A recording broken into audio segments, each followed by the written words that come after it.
Hello guys, welcome back to the series learn HTML5 and CSS3। So आज का जो हमारा टॉपिक है वो है फ्लोट के बारे में है और क्लियर के बारे में है। फ्लोट प्रॉपर्टी और क्लियर प्रॉपर्टी CSS में कैसे यूज़ करना है। बहुत सारे लोग हैं जिनको पता है बट कन्फ्यूज़न रहती है बहुत सारी कि इसको कैसे यूज़ करना है। और जैसा कि मेरा सीरीज़ चलता जा रहा है ऑलरेडी, तो अब ये एक लेवल आ चुका है कि हम लोग फ्लोटिंग के बारे में पढ़ें ताकि आगे जब वेबसाइट बनाना शुरू करेंगे तो बहुत क्लियर हो जाएगा। और इस वीडियो के एंड में मैंने एक बहुत छोटा सा ट्रिक रखा है जो कि फ्लोट में बहुत हेल्प करता है, तो इस वीडियो का एंड तक ज़रूर देखिएगा ताकि वो ट्रिक जो है बहुत इंपॉर्टेंट है, आगे बहुत यूज़ होने वाला है। तो चलिए फिर शुरू करते हैं।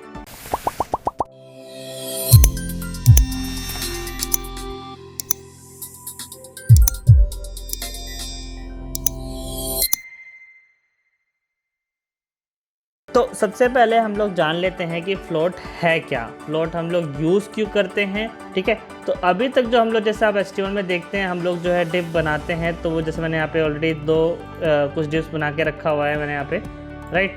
तो जैसे आप अभी देख रहे होंगे तो जैसे जैसे मैं डिव बनाता हूँ वैसे वैसे वो एक के नीचे एक आता रहता है, राइट। तो अभी क्या है कि जैसे अगर मैंने एक डिव है मेरे पास में, राइट, मैं ब्रश लिया, राइट, और अब मेरे पास में एक दूसरा डिव है।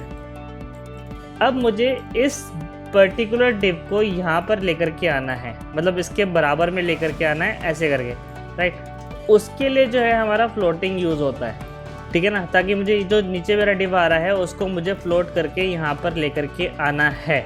तो उसके लिए हम लोग जो है फ्लोट यूज़ करते हैं। तो जब भी हम लोग वेबसाइट पे हेडर बनाते हैं, मतलब साइड बार बनाते हैं, कंटेंट बनाते हैं, या कोई भी पर्टिकुलर एक पार्ट हम लोग डिज़ाइन करते हैं, तो उसमें मोस्टली हमारा फ्लोट यूज़ होता ही होता है। तो इसलिए बहुत इंपॉर्टेंट है, इसको जितना अच्छे से क्लियर समझ में आ जाएगा तो उतना ही आपके लिए वो बेस्ट होगा कि उसको यूज़ करना है तो करना कैसे है। ठीक है, तो यहाँ पे ऑलरेडी मैंने 1 2 3 4 5 बॉक्सेस मैंने यहाँ पे बना के रखे हुए हैं आप लोगों के लिए। तो जैसे मैंने एक बॉक्स 1 में चलते हैं और यहाँ पे चलते हैं, यहाँ पे हम लोग प्रॉपर्टी देते हैं फ्लोट, राइट। फ्लोट में हमारे पास में 3 प्रॉपर्टी होती हैं। बाय डिफ़ॉल्ट नन होता है, उसका मतलब है कि कोई फ्लोटिंग नहीं है। सेकंड होता है लेफ़्ट, यानी कि अगर आपको लेफ़्ट में फ्लोट कराना है, राइट, और उसके बाद में फ्लोट होता है राइट, यानी कि आपको उसे राइट में फ्लोट कराना है। ठीक, तो बाय डिफ़ॉल्ट नन रहता है। लेफ़्ट का मतलब आपको लेफ़्ट में फ्लोट कराना है, राइट का मतलब आपको राइट में फ्लोट कराना है। अभी जैसे कि मैंने इसको लेफ़्ट में फ्लोट कराया, मैंने यहाँ पे रिफ्रेश किया, राइट, तो ये अभी आप देख रहे हो तो ओवरलैप कर गया है, राइट। क्यों? क्योंकि फ्लोट हो गया है, तो एक तरह से वो ऊपर की तरफ आ गया है और जो हमारा जो नीचे वाला बॉक्स था वो उसके नीचे चला गया। तो उसके लिए मुझे क्या करना पड़ेगा, मुझे जिस बॉक्स के और जिस बॉक्स को फ्लोट कराना है मुझे दोनों में ही फ्लोट देना होगा। सेव करते हैं, जैसे मैंने यहाँ पे रिफ्रेश किया ये आ गया। बहुत सारी डिव हैं तो अभी इनको हटा देते हैं अभी के लिए, राइट। सेव करते हैं, राइट, वो उसके राइट में आ गया। अब मैं चाहूँ तो उसको मैं फ्लोट राइट दे सकता हूँ। फ्लोट राइट दिया मैंने तो ये मेरा राइट में चला गया। अगर मैंने इसको भी फ्लोट राइट दिया तो मेरा ये भी ऑटोमेटिकली राइट से फ्लोटिंग शुरू हो जाएगा इसका, ठीक है। और अगर मैं नन करता हूँ तो फिर वो बाय डिफ़ॉल्ट मेरा फ्लोट नन रहता ही रहता है, राइट। अब जैसे मैंने एक में फ्लोट दिया तो आप देख रहे हो वो फ्लोट राइट तो हो गया, बट फर्स्ट वाले कॉलम के राइट में नहीं आया या उसके लेफ्ट में नहीं आया, राइट। तो उसके लिए कंपलसरी है कि जिस कॉलम के आपको फ्लोट कराना है, यानी जिस बॉक्स के बराबर में आपको रखना है और जिस बॉक्स को आपको बराबर में रखना है उसके, राइट, तो दोनों में फ्लोट प्रॉपर्टी होना ज़रूरी है, ठीक है। अब वापस यहाँ पे आ जाते हैं। अभी अब जैसा देख रहे हो कि मैंने दोनों में फ्लोट दिया तो ऑब्वियसली बात है वो दोनों के दोनों फ्लोट हो गए हैं, ऊपर की तरफ आ गए हैं, तो मेरा जो भी एक कंटेंट है वो नीचे चला गया, राइट। तो जैसे कि मैंने दिया फ्लोट लेफ़्ट, यहाँ पर भी सेव करते हैं, रिफ़्रेश करते हैं। उसके बाद में मैंने इनकी CSS भी यहाँ पर लिखी हुई है। अभी हम लोग सब में फ्लोट दे देते हैं फॉर टाइम बिंग, बाद हम लोग उसको चेंज कर लेंगे, राइट। सेव करते हैं, यहाँ पे रिफ्रेश करते हैं, राइट। तो अभी मेरे पास में ये आ गया, राइट। अब नीचे वाला ये नीचे क्यों गिर गया, क्योंकि यहाँ पे हमारे पास में स्पेस नहीं है। अगर मैं इसको इंक्रीज़ करता हूँ तो वो ऑटोमेटिकली ऊपर चला जाता है, राइट। जैसे जैसे मैं विड्थ कम करता जाऊँगा वो अपने आप नीचे आता चला जाएगा, ठीक है। तो अब हमें क्या करना है, सपोज़ कीजिए कि मुझे 2 पे फ्लोट चाहिए, तीसरे वाले पे फ्लोट, तीसरे से मुझे फ्लोटिंग चाहिए ही नहीं, मुझे वो नीचे चाहिए, राइट। तो तीसरे से फ्लोटिंग नहीं चाहिए तो मतलब यानी कि मुझे थर्ड में भी फ्लोट नहीं चाहिए होगा, उसके बाद भी फ्लोट नहीं चाहिए होगा और उसके बाद भी मुझे फ्लोट नहीं चाहिए। मैंने रिफ्रेश किया तो आप देखोगे तो मेरा थर्ड वाला कॉलम जो है वो ऊपर चला गया, राइट। क्यों? क्योंकि फ्लोटिंग अभी अनेबल है, तो उस एरिया के लिए हमें जो है उसका फ्लोट जो है वो हटाना होगा, जिसके लिए हम लोग क्लियर प्रॉपर्टी यूज़ करते हैं। क्लियर प्रॉपर्टी में क्या होता है, यहाँ पे चलते हैं, यहाँ पे हम लेते हैं क्लियर। यहाँ पे भी 3 प्रॉपर्टी होती हैं। पहला आता है बोथ का मतलब है कि अगर आपको फ्लोट लेफ्ट क्लियर करना है या आपको फ्लोट राइट क्लियर करना है या फिर आपको दोनों क्लियर करना है। तो मोस्टली केसेस में हम लोग दोनों ही यूज़ करते हैं, क्योंकि कभी आईडी ने कभी लेफ्ट दे दिया कभी राइट दे दिया तो थोड़ा कन्फ्यूज़न हो जाता है, तो हम लोग हमेशा बोथ ही यूज़ करते हैं। बट अगर आपको फ्लोट लेफ़्ट क्लियर करना है तो आपका फ्लोट लेफ़्ट क्लियर हो जाएगा, अगर आपको राइट क्लियर करना है तो आपका फ्लोट राइट क्लियर होगा, राइट।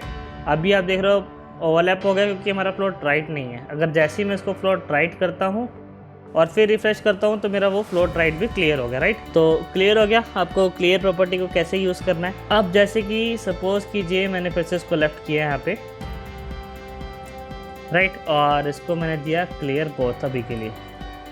सेव करते हैं, रिफ्रेश करते हैं, राइट। अब मुझे इस वाले कॉलम को इसके बराबर में लेके आना है, राइट। चौथे बॉक्स को मुझे थर्ड बॉक्स के बराबर में लिखना है, यानी कि चौथे बॉक्स को मुझे फ्लोट देना होगा, बिल्कुल सही, राइट। बट मुझे इसको भी फ्लोट देना पड़ेगा क्योंकि मुझे इसको इसके बराबर में करना है, तो मुझे इसको भी फ्लोट लेफ़्ट ही देना होगा। सेव करते हैं, रिफ्रेश करते हैं, आ गया। अब मेरा लास्ट वाला ऊपर चला गया क्योंकि लास्ट वाले में भी कोई फ्लोट नहीं है और क्लियर भी नहीं है, तो मुझे इसको भी फिर क्लियर देना पड़ेगा, तभी वो मेरा जो है उसकी फ्लोटिंग जो है वो नन होगी। ठीक, आपको समझ में आ रहा है? या अगर समझ में आ रहा है तो ऑब्वियसली प्लीज़ अगर चैनल को सब्सक्राइब नहीं किया तो चैनल को सब्सक्राइब भी कीजिएगा, ताकि आगे बहुत सारे ट्यूटोरियल्स हम लोग लेके आने वाले हैं। HTML CSS के हैं, देन Next.js का भी हम लोग सोच रहे हैं, फोटोशॉप है और जावास्क्रिप्ट है, तो बहुत सारी चीज़ें हैं जो आने वाली हैं।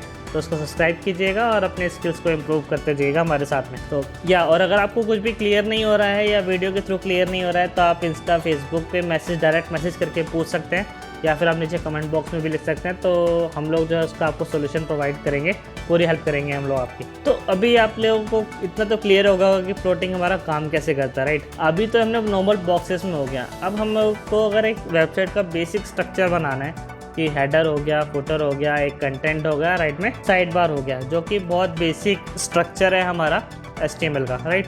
तो उसको कैसे बनाना है, तो उसके लिए मैंने यहाँ पे एक छोटा सा एक डिज़ाइन बना के रखा हुआ है, जस्ट ऐसी डमी, राइट। तो इसको कैसे बनाना है, तो इसमें हमारा जैसे यहाँ पे फ्लोटिंग यूज़ हो रही है, तो वो कैसे करनी है तो उसको हम लोग देख लेते हैं। कॉपी करते हैं इसको। अब हम लोग चलते हैं यहाँ पे, इसको हटा देते हैं, इसका हमें रिक्वायरमेंट नहीं है, राइट। अभी हम लोग HTML4 के टैग यूज़ कर रहे हैं। HTML5 के हम लोग जब वेबसाइट क्रिएट करना शुरू करेंगे तब धीरे धीरे अगर HTML5 के टैग्स पढ़ेंगे तो हम लोग शुरू करेंगे, राइट। हेडर लिखते हैं, हेडर, देन मुझे एक फुटर चाहिए, देन दिया क्लास फुटर, राइट। फुटर के बाद में पहले दोनों का क्लासेस हम लोग डिज़ाइन कर लेते हैं, राइट। हेडर को ले लेते हैं, बैकग्राउंड कलर दे देते हैं, इसमें लिख लेते हैं हेडर, या लिखते भी नहीं है, टेक्स्ट छोड़ देते हैं हम लोग, पेस्ट करते हैं, सॉरी, क्लास देते हैं हेडर, राइट। हेडर देने के बाद में हम लोगों ने, अगर आपको नहीं पता है कि क्लास कैसे डोनेट करता है, डॉट क्यों लिखा है और हैश क्यों लिखा है, तो ऊपर राइट में मैंने आपको लिंक दिया है, तो आप उसमें जाके इसको पढ़ सकते हैं, तो आपको थोड़ा क्लियर हो जाएगा कि इसको यूज़ कैसे करना है, राइट। तो हेडर में मैंने दिया width 100%, background hash this one, then height. अभी के लिए हम लोग हाइट दे रहे हैं, जनरली हाइट नहीं दी जाती है, बहुत रेयर जगह हम लोग हाइट देते हैं, तो अभी खाली कुछ कंटेंट नहीं है मेरे पास में, तो इसलिए हम लोग हाइट दे रहे हैं, ठीक। ये आ गया, इसको पुल कर लेते हैं, ठीक। हेडर आ गया ना। अब ऐसे ही मुझे फुटर बनाना है, तो सेम फुटर को कॉपी पेस्ट कर लेते हैं, यहाँ पे हम लोग फुटर दे देते हैं, और उसका जो कलर है वो कलर कोड हम लोग उठा लेते हैं। या अगर आपको फोटोशॉप नहीं आता है तो आप गूगल पे जाके भी डमी कलर कोड ले सकते हैं आराम से, कोई भी जो आपको पसंद हो कलर आप वो ले सकते हैं। कॉपी करते हैं, पेस्ट करते हैं, देन यहाँ पे चल के रिफ्रेश करते हैं, ये आ गया, राइट। अब इसके बाद में हमें चाहिए नीचे सेक्शन चाहिए। जैसे इस सेक्शन में हमारे पास में क्या है, ये फुल तो नहीं जा रहा है, लेफ्ट और राइट से इक्वल स्पेस है और सेंटर में हमारा कंटेंट है, राइट। तो इसके लिए हम लोग क्या करेंगे, मैंने भी जो है एक कंटेनर लेंगे जो कि फुल विड्थ का रहेगा, देन उसके अंदर हमारे 2 सेक्शन रहेंगे। तो एक डिव ले लेते हैं हम लोग, क्लास देते हैं, उसके अंदर देते हैं कंटेनर डिव क्लोज। कंटेनर के बाद में हम लोग देते हैं div class right section, so left section, div 1। उसके बाद में एक और डिव देते हैं क्लास साइड बार, राइट। तो अब कंटेनर में क्या है, कंटेनर में हम लोग विड्थ दे देते हैं, यहाँ पे चलते हैं अगेन डॉट कंटेनर, विड्थ देते हैं 1000 पिक्सल और बैकग्राउंड दे देते हैं अभी के लिए ताकि थोड़ा क्लियर हो जाएगा। बैकग्राउंड है 1 2 3 4 5 6 और हाइट देना ज़रूरी है क्योंकि अभी कुछ कंटेंट नहीं है, तो अभी के लिए हम लोग डमी हाइट दे रहे हैं यहाँ पे। जैसे समय ज़रूरत नहीं होगी तो हम लोग उसको यूज़ नहीं करेंगे, राइट। हाइट भी आ गई मेरी, बैकग्राउंड आ गया 1 2 3 4 5 6, रिफ्रेश किया, बैकग्राउंड आ गया। अभी मेरा बैकग्राउंड जो है लेफ्ट में है, तो मैंने पहले ट्यूटोरियल्स में बताया था कि अगर मुझे किसी भी एक ब्लॉक एलिमेंट को सेंटर में लेकर के आना है तो उसके लिए हम लोग क्या यूज़ करते हैं, मार्जिन 0 ऑटो, टॉप बॉटम से 0, लेफ्ट राइट से ऑटो, तो लेफ्ट राइट से वो ऑटोमेटिकली वो सेंटर में हो जाता है। उसके बाद में ऐसे हम लोग लेफ़्ट सेक्शन ले लेते हैं। लेफ़्ट सेक्शन के लिए सेम इसी को हम लोग कॉपी पेस्ट कर लेते हैं, ज़्यादा जल्दी हो जाएगा। लेफ़्ट अंडरस्कोर सेक्शन, यहाँ पे हमें विड्थ डिफाइन करनी है 700 पिक्सल और हाइट हम लोग इक्वल दे देते हैं 300 पिक्सल। सेव करते हैं, यहाँ पे चल के रिफ्रेश करते हैं, राइट आ गया। कलर दे देते हैं हम लोग ये वाला जो मैंने यहाँ पे दे रखा है, कलर मैंने दिया, मैंने यहाँ पे आके अगेन रिफ्रेश किया, मेरा कलर आ गया, राइट। अब मुझे साइड बार भी बनाना है तो सेम उसी को कॉपी पेस्ट कर लेते हैं और साइड बार बना लेते हैं, पेस्ट करते हैं, राइट। उसके बाद में यहाँ पे आ गया विड्थ 700, टोटल कंटेनर की विड्थ कितनी थी हमारी 1000 में से अब 700 तो हम लोगों ने लेफ्ट सेक्शन में यूज़ कर लिए, तो जो रिमेनिंग बचेगी वो हमारी साइड बार में आ जाएगी। सेव किया, रिफ्रेश किया, ये आ गया, राइट। अभी हम लोग कंटेनर की अब हाइट हटा देते हैं क्योंकि हमारा ऑलरेडी सेंटर का सेक्शन बन चुका है, ठीक है। तो अभी अगर आप देख रहे हैं कि वो मिक्स मैच हो गया है, कलर थोड़ा डार्क करना पड़ेगा, कलर हम लोगों ने डार्क किया, पेस्ट किया, सेव किया, चलते हैं रिफ्रेश करते हैं, राइट ये आ गया। अब जैसा हम लोग भी फ्लोट पढ़ रहे थे कि अगर मुझे इसके बराबर में इसको चाहिए तो मुझे दोनों में फ्लोट देना होगा, राइट। तो मैंने लेफ़्ट सेक्शन में दिया फ्लोट लेफ़्ट और यहाँ पे भी दिया फ्लोट लेफ़्ट, सेव किया मैंने, यहाँ पे रिफ्रेश किया। अब जैसे ही मैंने दोनों में फ्लोट दिया तो मेरा फुटर जो है वो ऊपर चला गया, राइट। वो क्यों गया है, क्योंकि ऑब्वियसली बात है मेरा फ्लोटिंग चल रहा है तो मुझे फ्लोटिंग को पहले हटाना पड़ेगा, तभी जो है मेरा वो फुटर जो है वो नीचे आएगा, राइट। तो उसमें कि आप लोग क्या करेंगे, फुटर में जाएंगे, देंगे क्लियर बोथ, ताकि आपका फुटर का जो फ्लोट है वो नन हो जाए, राइट। नन हो गया तो क्लियर हो गया होगा, आपको समझ में आ गया होगा। तो जैसा कि मैंने आपको बताया था कि एक छोटा सा ट्रिक है, ये फॉर द एक्सपर्ट्स के लिए भी है और बिगनर्स के लिए भी है, इसको थोड़ा याद रखिएगा, आगे बहुत काम आता है। तो सपोज कीजिए मैंने कंटेनर में अभी के लिए दी है पैडिंग 20 पिक्सल, राइट। सेव करते हैं, रिफ्रेश करते हैं, तो अभी आप देख रहे होगे तो मेरा जो कंटेनर है ये ऊपर जो है बिल्कुल चिपक गया है, मतलब ओवरलैप हो गया है, ये पूरा नीचे तक कवर नहीं कर रहा है, जबकि इसको पूरा नीचे तक कवर करना चाहिए क्योंकि हमारे अंदर का कंटेंट का हाइट जो है इतना है।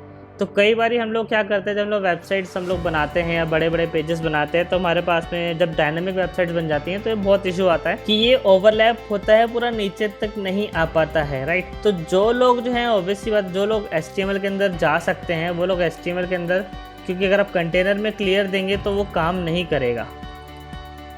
क्यों? क्योंकि कंटेनर आपका पहले से शुरू हो रहा है और लास्ट तक ख़त्म हो रहा है, राइट। तो क्लियर वहाँ पे आपका काम नहीं करेगा।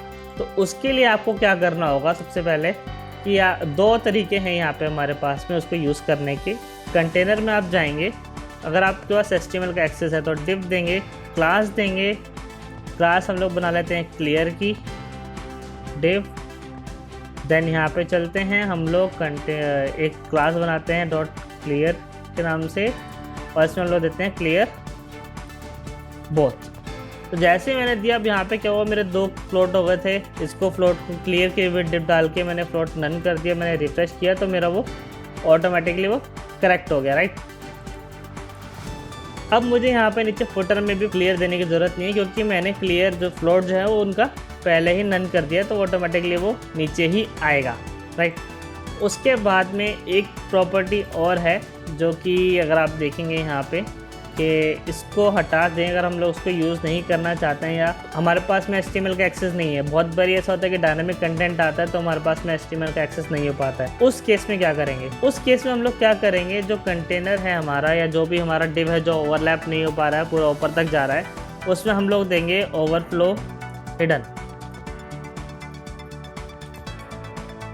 ठीक, ओवरफ्लो हिडन बहुत जगह काम करती है, बहुत जगह काम नहीं करती है। कहाँ पे काम नहीं करती है कि जैसा आप देख रहे हैं कि इसका मतलब है ओवरफ्लो हिडन, यानी कि जो भी हमारा एरिया से बाहर जा रहा है उसको वो हाइड कर देगा।